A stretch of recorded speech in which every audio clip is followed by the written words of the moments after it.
शरीर के केंद्र में जहां सृष्टि की पहली धड़कन गूंजती है, वही बिंदु है जिससे आत्मा ने शरीर में प्रवेश किया था, नाभि। यह केवल शारीरिक संरचना नहीं है, यह वह द्वार है जिससे जीवन ऊर्जा, चेतना और ब्रह्मांड की ध्वनि भीतर उतरती है। परमहंस योगानंद ने कहा था, जब तुम सांस लेते हो, तुम केवल हवा नहीं भरते, तुम आत्मा को स्थूल में उतरने देते हो। और जब ध्यान उसी नाभि केंद्र पर केंद्रित होता है, तब एक अलौकिक संयोग होता है। शरीर और आत्मा एक धड़कन में समाहित हो जाते हैं। नाभि ध्यान कोई साधारण विधि नहीं, यह आत्मा की गहराइयों से साक्षात्कार कराने वाली वह अनसुनी पुकार है जिसे केवल मौन की भाषा में सुना जा सकता है। परमहंस योगानंद ने इसे केवल गुप्त रहस्य नहीं कहा, उन्होंने इसे सुनने योग्य मौन बताया। और इस मौन में उतरने की प्रक्रिया भीतर के बहुत से ताले खोलती है, अहंकार, डर, समय की गुलामी और स्थूलता का भ्रम। प्रिय दर्शक, ये कोई साधारण वीडियो नहीं है, ये एक निमंत्रण है आपकी आत्मा के उस हिस्से से जो अब तक मौन था, सोया था या भुला दिया गया था। ये वह क्षण है जहां आप केवल जानकारियां नहीं, अनुभव अर्जित करेंगे। यदि आप इस यात्रा में पूरी उपस्थिति के साथ बने रहते हैं, तो यह श्रृंखला सिर्फ शब्द नहीं, एक आंतरिक अनुग्रह में बदल सकती है। कृपया इस वीडियो को अंत तक सुनें, कमेंट करें, ताकि हम जान सकें कि आप इस दिव्यता से जुड़ रहे हैं। यह यात्रा आपके लिए है, मन, आत्मा और जीवन को एक कर देने वाली। नाभि ध्यान करते समय यह केवल सांस पर ध्यान नहीं होता, यह चेतना को उसके स्रोत तक लौटाने की साधना है। एक सूक्ष्म कंपन, जैसे किसी पुराने वाद्य में छुपी हुई धुन पुनः जाग उठे, ऐसा अनुभव नाभि में ध्यान करते हुए होता है। और यही वह क्षण है जब आप यह पूछना शुरू करते हैं, क्या शरीर वास्तव में भौतिक है? क्या आत्मा केवल कोई रहस्यमयी सत्ता है, या यह शरीर की गहराइयों में ही छिपी है? जब ध्यान नाभि के भीतर उतरता है, तो यह केवल एक यौगिक क्रिया नहीं रह जाती, यह आपकी स्मृति की यात्रा बन जाती है। उस स्मृति की जहां आत्मा ने पहली बार शरीर को स्पर्श किया था। परमहंस योगानंद कहते हैं, यदि तुम अपनी नाभि की आवाज सुन सको, तो तुम ईश्वर के हृदय की धड़कन को सुन सकते हो। तो क्या यह संभव है कि नाभि ध्यान से हम न केवल अपने शरीर को अनुभव करें, बल्कि आत्मा की उस जड़ तक पहुंचे जहां से जीवन का संचार आरंभ हुआ था? और यदि यह संभव है, तो फिर क्या वह द्वार जो आत्मा और शरीर को जोड़ता है हमेशा खुला रहता है, या वह केवल मौन, एकाग्रता और प्रेम के क्षणों में ही खुलता है? यही प्रश्न हमें ले जाते हैं अगले भाग की ओर, जहां हम यह जानेंगे कि नाभि में छुपा है कौन सा दिव्य कंपन जो जन्म से पहले और मृत्यु के बाद भी बजता रहता है। एक ऐसा कंपन जिसे अनुभव किया जा सकता है। अनुभव की वह भूमि जहां शब्द अर्थ खो देते हैं, वहीं नाभि ध्यान का वास्तविक द्वार खुलता है। यह कोई दृश्य दरवाजा नहीं होता जिसे आप खोलते हैं, यह एक तरंग होती है जो भीतर से प्रस्फुटित होती है, बिना आवाज के, बिना प्रयास के। यही तरंग आत्मा की भाषा बोलती है। परमहंस योगानंद कहते थे कि जो कुछ भी तुम बाहर खोज रहे हो, उसका मूल रूप तुम्हारी नाभि के भीतर विश्राम कर रहा है। नाभि वह बिंदु है जहां शरीर का पहला जीवन सूत्र जुड़ता है, जिसे गर्भनाल कहते हैं। लेकिन यह केवल भौतिक जीवन की शुरुआत नहीं, चेतना का प्रवेश द्वार है। जब कोई ध्यानस्थ होकर इस केंद्र पर उतरता है, तो वहां एक रहस्यमयी नाद सुनाई देता है, एक ध्वनि जो न तो कानों से सुनी जा सकती है और न ही शब्दों में वर्णित की जा सकती है।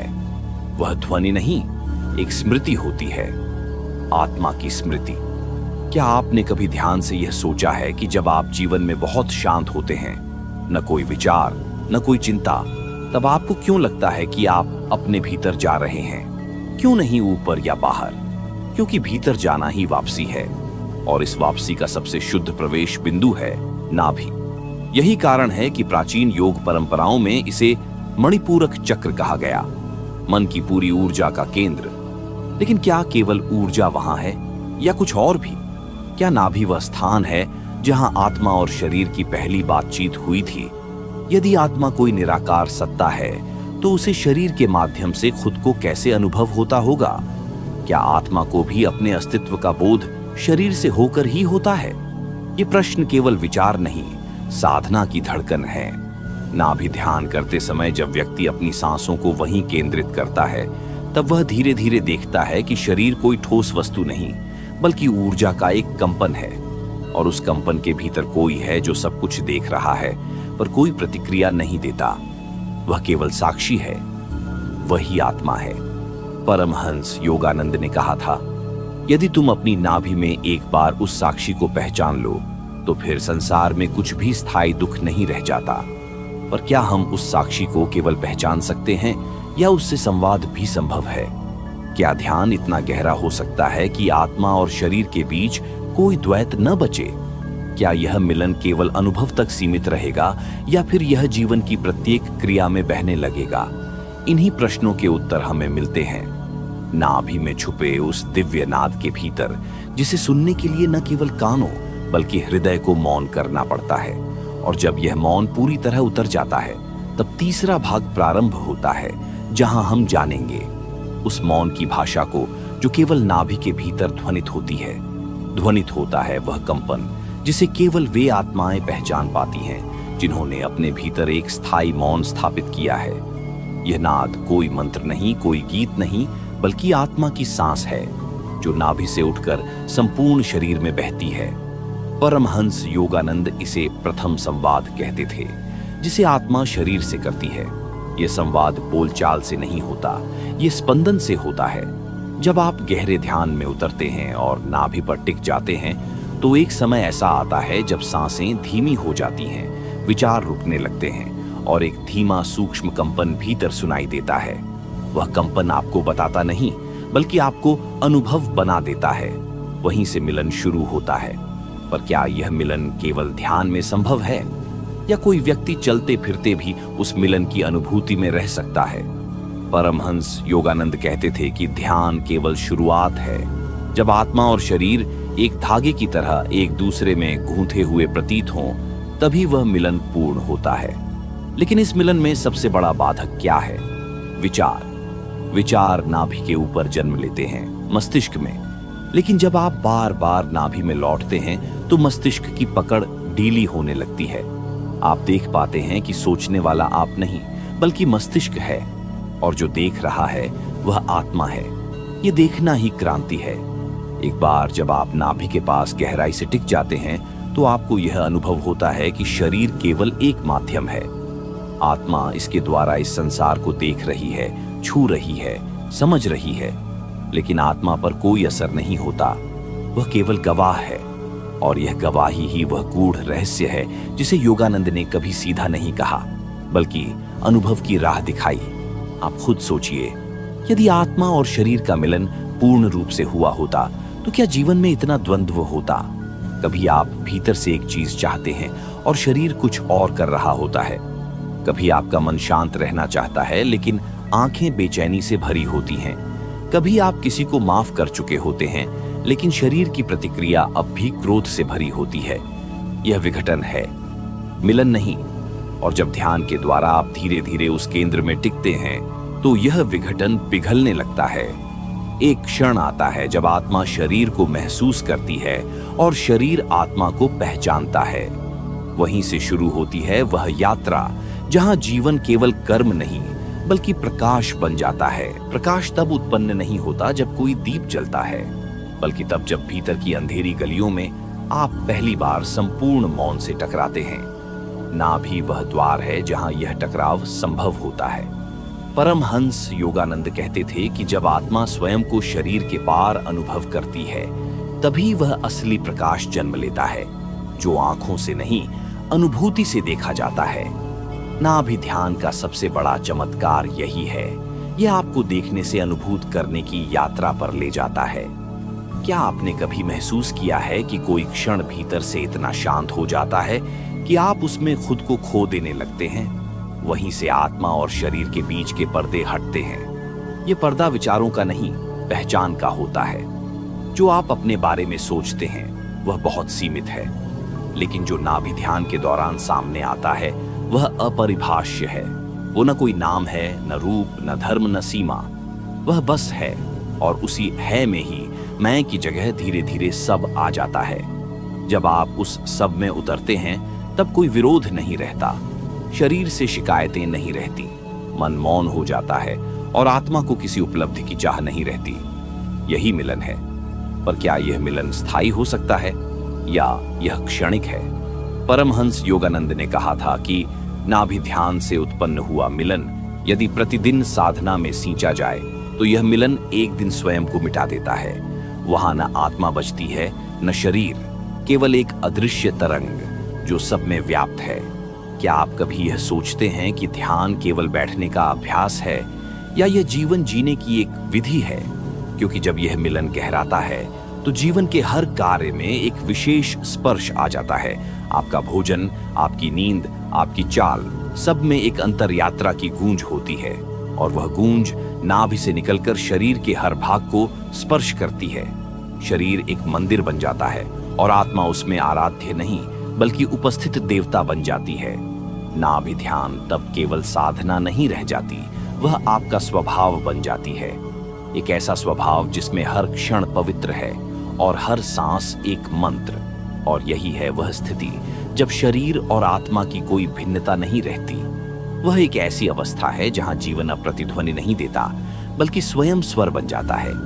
स्वर जब भीतर से फूटता है तब वह ध्वनि नहीं रहता, वह एक उपस्थिति बन जाता है। उस उपस्थिति में न कोई भाषा होती है न कोई वाणी, केवल एक मौन लहर जो सब कुछ कह जाती है। नाभि ध्यान का सार यही है, भीतर उस मौन स्वर से जुड़ना जो शब्दों के बिना भी संपूर्ण है। परमहंस योगानंद ने कहा था कि नाभि में छुपा यह स्वर ब्रह्मांड का आदि नाद है। वही जो पहले आर्षियों ने ओंकार के रूप में सुना था, वही जो आज भी प्रत्येक प्राणी की नाभि में निरंतर बह रहा है।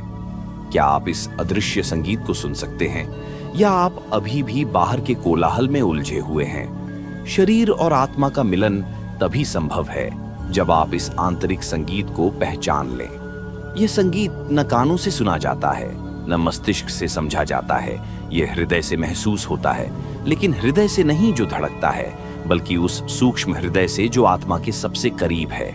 आप कभी ध्यान से देखें तो पाएंगे कि नाभि केवल एक जैविक अंग नहीं है, वह चेतना का प्रवेश द्वार है। जन्म के समय सबसे पहले वहीं से जीवन प्रवाहित होता है और मृत्यु के समय उसी केंद्र की ऊर्जा लौट जाती है। तो क्या यह नाभि वास्तव में शरीर और आत्मा की मिलन स्थली नहीं है? क्यों नहीं हम इसे एक मंदिर मानते हैं, एक ऐसा मंदिर जिसकी पुजारिन है आपकी श्वास और देवता है चेतना। हर ध्यान, हर मौन बैठकी इस मंदिर में एक दिया जलाने जैसी है और जब ये दिए जलते हैं तब धीरे धीरे अंधकार कम होता है, संदेह घटते हैं, भय विलीन होता है और एक दिन ऐसा आता है जब ना आप कुछ जानना चाहते हैं न पाना चाहते हैं, आप बस उस मौन की उपस्थिति में रहना चाहते हैं। वही मौन, वही स्वर जो नाभि से उठता है और आपके अस्तित्व में फैलता है। पर क्या हम इस मौन को स्थायी बना सकते हैं या यह केवल कुछ पलों की अनुभूति है? जब आप हर दिन नाभि पर ध्यान करते हैं तो यह स्वर आपका साथी बन जाता है। यह आपको मार्ग दिखाता है, न बाहर की दिशा में बल्कि भीतर की ओर। आपका जीवन तब शब्दों से नहीं, मौन से संचालित होता है और जब जीवन मौन में बहने लगे तो समझिए मिलन अब वियोग से परे पहुंच चुका है। वियोग केवल प्रिय व्यक्ति से नहीं होता, कभी कभी वह स्वयं से भी होता है। जब हम अपने शरीर में रहते हैं लेकिन आत्मा से कट जाते हैं तब हर सांस एक दूरी बन जाती है। नाभि ध्यान इसी दूरी को पाटने का एक सूक्ष्म सेतु है। परमहंस योगानंद ने एक बार कहा था, जिस क्षण तुम स्वयं से जुड़ते हो उसी क्षण ईश्वर से जुड़ जाते हो। लेकिन यह जुड़ाव कैसे संभव हो? क्या वह ज्ञान से आता है या अभ्यास से? नाभि ध्यान कोई विचार करने की प्रक्रिया नहीं है, यह तो विचारों के नीचे उतरने की प्रक्रिया है, जहां विचार नहीं केवल अस्तित्व है। नाभि शरीर का केंद्र मात्र नहीं, चेतना का प्रथम स्पर्श बिंदु है। यह वह जगह है जहां आत्मा ने पहली बार शरीर को छुआ था। और आज भी यदि कोई आत्मा अपने शरीर से मिलने को आतुर हो तो यही वह द्वार है जिससे प्रवेश किया जा सकता है। आपने कभी अनुभव किया है किसी बहुत गहरे ध्यान में जब सब कुछ विलीन हो जाता है तो क्या रह जाता है? एक कंपन, एक धीमी धड़कन या शायद केवल उपस्थिति। नाभि ध्यान उस उपस्थिति में टिके रहने की कला है। वहां कोई प्रयत्न नहीं होता, कोई आकांक्षा नहीं होती, बस स्वीकार होता है। क्या हम स्वीकार कर सकते हैं कि हम शरीर और आत्मा दोनों हैं, या हम किसी एक को नकारते हुए दूसरे को गले लगाते हैं? जब नाभि में चेतना टिक जाती है, तब आप न शरीर होते हैं न आत्मा। आप होते हैं एक ऐसा अनुभव जिसे कोई भाषा नहीं बांध सकती। परमहंस योगानंद ने कहा था, नाभि में जब मौन स्थिर हो जाता है, तभी भीतर की आंख खुलती है। वह आंख जो समय से परे देखती है, और वही आंख एक दिन आपको दिखाती है कि वियोग वास्तव में एक मिथ्या है। मिथ्या केवल संसार नहीं है, कभी कभी हमारी आत्मा की खोज भी मिथ्या हो जाती है जब वह बाहरी प्रमाणों पर टिकी होती है। परमहंस योगानंद ने कहा था कि जब खोज बाहरी होती है तब वह भ्रम देती है, जब वह भीतरी होती है तब वह मौन में उतरती है, और यह मौन वही मौन है जो नाभि में निवास करता है। कितना कुछ हम जानना चाहते हैं, आत्मा क्या है, ईश्वर कौन है, मृत्यु के बाद क्या होता है, पर क्या यह जानने की ललक भी कभी कभी मिथ्या नहीं बन जाती? क्या ज्ञान की लिप्सा ही हमारी सबसे बड़ी दूरी नहीं बन जाती? नाभि ध्यान इसीलिए केवल खोज नहीं, विसर्जन है, जहां हम जानने की भूख नहीं, जानने की आवश्यकता ही छोड़ देते हैं। क्या आप उस अवस्था की कल्पना कर सकते हैं जहां आपको कुछ भी जानना नहीं है, न स्वयं को न ईश्वर को, जहां आप केवल हैं और यह होना ही पूर्ण है? शरीर जब अपने केंद्र में स्थिर होता है, जब नाभि की अग्नि संतुलित होती है, तब वह आत्मा को स्वीकार करने के लिए तैयार होता है, और आत्मा भी तभी देह को आलिंगन देती है। यह मिलन एक प्रकाश की तरह नहीं आता, वह तो एक धीमे ताप की तरह आता है जो भीतर भीतर हर कोशिका को स्पर्श करता है।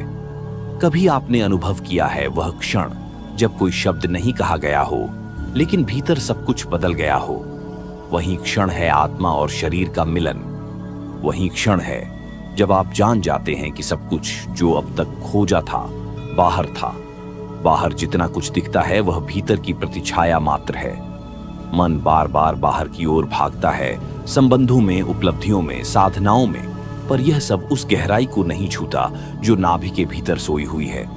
परमहंस योगानंद ने कहा था, यदि तुम बाहर देखते हो तो स्वप्न देखते हो, यदि तुम भीतर देखते हो तो जागते हो। नाभि ध्यान जागरण का आंतरिक पथ है, वह दृष्टि है जो बंद आंखों से खुलती है। लेकिन प्रश्न यह है, क्या आप भीतर देखने का साहस रखते हैं? क्या आप उस मौन का सामना कर सकते हैं जो न आपको सांत्वना देगा न कोई नाम बताएगा? भीतर उतरना सहज नहीं, क्योंकि वहां आपको अपने सारे मुखौटे छोड़ने पड़ते हैं। वहां कोई भूमिका नहीं होती, कोई कथा नहीं, बस एक मौन उपस्थिति होती है। नाभि में जब चेतना स्थिर होती है, तब वह सबसे पहला भय प्रकट होता है, स्वयं से मिलने का भय। क्या कभी आपने खुद से डर महसूस किया है? कभी इतनी गहराई से अपने भीतर झांका है कि आप अनजान हो गए हों? नाभि ध्यान इस अजनबीपन को आलिंगन देने की साधना है, क्योंकि जब तक आप स्वयं को एक ठोस स्थायी मैं मानते रहेंगे, तब तक आत्मा और शरीर के बीच की दूरी बनी रहेगी। नाभि वही जगह है जहां मैं की सीमाएं पिघलने लगती हैं, और तब पहली बार आप महसूस करते हैं कि जो मैं बाहर खोज रहा था वह कभी था ही नहीं, वह केवल एक छाया थी। छाया के बिना प्रकाश अधूरा है, और नाभि ध्यान इसी विरोधाभास को आत्मसात करने की साधना है। आप प्रकाश को तब तक नहीं जान सकते जब तक आपने अपनी छाया को गले नहीं लगाया। परमहंस योगानंद ने कहा था कि आध्यात्मिक उन्नति केवल प्रकाश में नहीं होती, वह उस अंधकार में होती है जिसे आपने वर्षों से दबा रखा है। कभी आपने ध्यान के गहरे क्षणों में अपनी छाया को देखा है? वह भाग जो क्रोध से, वासना से, दुख से, ईर्ष्या से बना है, वह भाग जिसे आप स्वीकार नहीं करते, लेकिन वह हर सांस के साथ आपके भीतर जीता है। नाभि वह केंद्र है जहां सब छिपा हुआ धीरे धीरे उभरता है, और आपको एक साहसिक निर्णय लेना होता है। क्या आप अपनी छाया से प्रेम कर सकते हैं? क्या आप उसे दंडित करने के बजाय उसे सुन सकते हैं? शरीर और आत्मा का मिलन तब तक नहीं हो सकता जब तक भीतर कोई हिस्सा अस्वीकार किया गया हो। यह ध्यान आपको पूर्णता की ओर नहीं, बल्कि समग्रता की ओर ले जाता है, जहां आपकी अपूर्णताएं भी उतनी ही पवित्र हैं जितना आपका मौन। क्या आपने कभी यह प्रश्न किया है, क्या परमात्मा को भी हमारी कमियां अस्वीकार होती हैं? या क्या वही क्षण हमारे ईश्वर से सबसे गहरे संबंध बनाते हैं जब हम अपने टूटेपन में सच्चे होते हैं? नाभि ध्यान इस टूटेपन को छुपाता नहीं, वह उसे थामता है, जैसे कोई माँ अपने भयभीत शिशु को। और तभी पहली बार शरीर आत्मा को छूता है, न किसी सिद्धि से, न किसी नियंत्रण से, बल्कि एक कोमल स्वीकृति से। और उस स्वीकृति से जन्म लेती है एक अदृश्य कंपन। कंपन कोई साधारण कंपन नहीं होता जो नाभि ध्यान में अनुभव होता है। यह उस मौन की ध्वनि है जो शब्दों से परे है। जब नाभि के केंद्र में स्थिरता आती है, तब वहां से उठने वाला सूक्ष्म स्पंदन आत्मा के द्वार पर दस्तक देता है। परमहंस योगानंद कहते थे, सच्चा ध्यान वह है जहां शरीर और आत्मा के बीच कोई विभाजन नहीं रहता, केवल एक स्पंदन होता है जिसमें सब विलीन हो जाता है। क्या आपने कभी उस क्षण को महसूस किया है जहां शरीर जैसे हल्का हो जाता है, जैसे श्वास रुक न जाए पर उसका कोई बोझ न रहे? क्या आपने सोचा है कि यह कंपन वास्तव में किसका है? क्या यह शरीर का है, आत्मा का, या उस ब्रह्म का जो दोनों को जोड़ता है? नाभि ध्यान में यह कंपन धीरे धीरे आपके अस्तित्व की सीमाओं को मिटाने लगता है। पहले आप केवल शरीर थे, फिर आप एक साधक बने, और फिर आप केवल कंपन रह जाते हैं। कोई नाम नहीं, कोई पहचान नहीं, बस एक लय, एक गूंज जो ब्रह्मांड से मिलती है। वहीं से आत्मा और शरीर पहली बार संवाद करने लगते हैं, शब्दों के बिना। वह संवाद क्या कहता है? वह कहता है, अब सब ठीक है, अब कोई खोज नहीं, अब कोई द्वंद्व नहीं। और तब भीतर एक ऐसी मुस्कान उगती है जिसे बाहर की आंखें कभी नहीं देख सकती। मुस्कान तब जन्म लेती है जब भीतर सब थम जाता है। न विचार रहते हैं, न आकांक्षाएं, केवल एक साक्षी भाव जो नाभि से ऊपर उठता है और पूरे शरीर को एक पवित्र उपस्थिति में परिवर्तित कर देता है। क्या आपने कभी ऐसा क्षण जिया है जब मुस्कान स्वतः फूट पड़ी हो, बिना कारण? न कोई जीत, न कोई स्मरण, बस एक गहन मौन और उसमें से निकलती मधुर मुस्कान। परमहंस योगानंद ने कहा था, जब आत्मा शरीर को देखती है और शरीर आत्मा को पहचानता है, तब चेहरे पर वह दिव्य मुस्कान खिलती है जो ब्रह्मांड से आई होती है। नाभि ध्यान वही सेतु है जहां यह मिलन घटित होता है। शरीर को जब प्रेम की दृष्टि से देखा जाता है, न दमन से, न अहंकार से, तब भीतर की करुणा जगती है। आप अपने भीतर के हर भाग को स्वीकार करते हैं और फिर जो दिखता है वह केवल एक प्रकाशित देह होती है। वह देह जो अब आत्मा की दासी नहीं, बल्कि उसकी सहयात्री बन चुकी होती है। क्या यह संभव है कि शरीर स्वयं ही ध्यान बन जाए? क्या वह अवस्था संभव है जब आपको ध्यान करने की आवश्यकता न पड़े, क्योंकि आप स्वयं ध्यान हो जाएं? नाभि ध्यान का रहस्य यहीं छिपा है। यह साधना नहीं, आत्मस्वीकृति है। यह प्राप्ति नहीं, स्मरण है। जो पहले से था उसे फिर से पहचानने का अभ्यास। और उस पहचान के साथ एक नई दिशा भीतर से उठती है, जो न बाहर की ओर है, न भीतर की ओर। वह दिशा जो समय से परे है।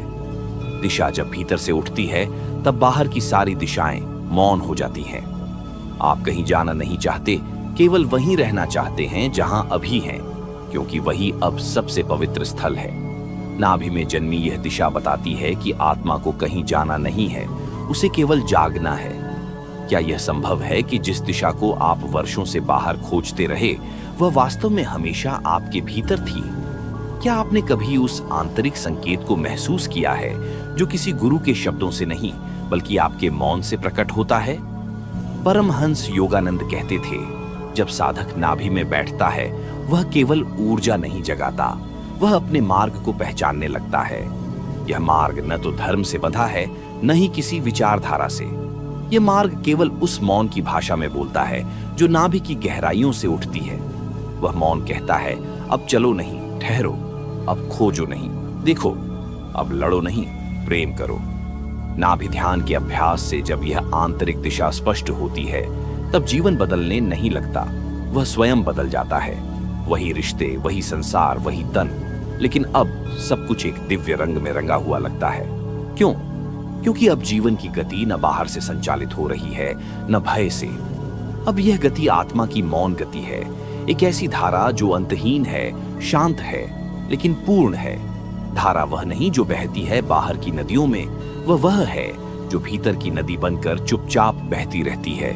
वर्षों से, जन्मों से प्रतीक्षा में कि कोई साधक उसे देख ले, छू ले और उसमें विलीन हो जाए।